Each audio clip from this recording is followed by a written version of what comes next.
টেলিযোগাযোগ খাতের পলিসি ও গাইডলাইন নিয়ে আছে নানা সমালোচনা। এরই মধ্যে টেলিকম আইনের খসড়া অধ্যাদেশ নতুন বিতর্কের জন্ম দিয়েছে। অভিযোগ উঠেছে, নিয়ন্ত্রক সংস্থাকে নিয়ন্ত্রণ করার এই অধ্যাদেশ বাস্তবায়ন হলে বিনিয়োগের আগ্রহ হারাবেন বৈশ্বিক উদ্যোক্তারা।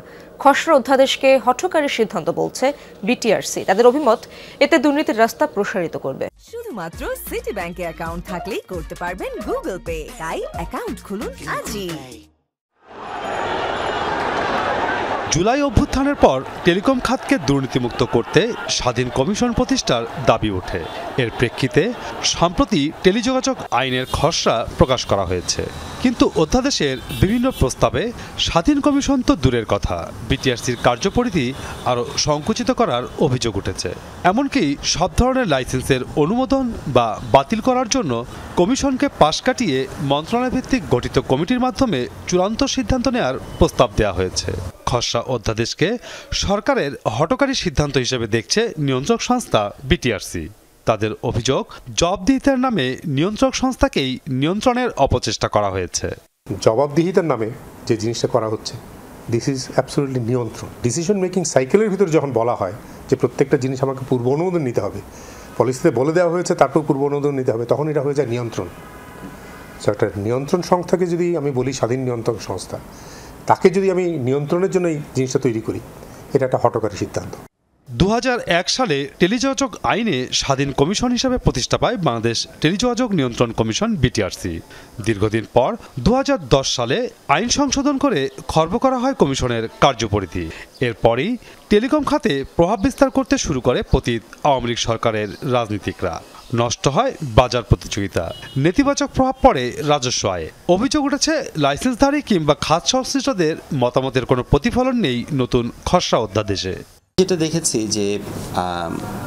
যে ড্রাফটটা দেওয়া হয়েছে, সেই ড্রাফটটা আমরা যেটা এক্সপেক্ট করেছিলাম তার সম্পূর্ণ উল্টো।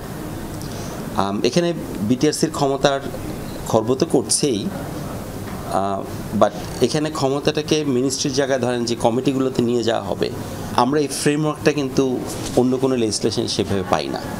খসড়া অধ্যাদেশে বিগত সরকারের চেয়ে আরও ভয়াবহভাবে দুর্নীতির রাস্তা করে দেওয়ার সুযোগ রাখা হয়েছে বলে মনে করেন বিটিআরসির চেয়ারম্যান।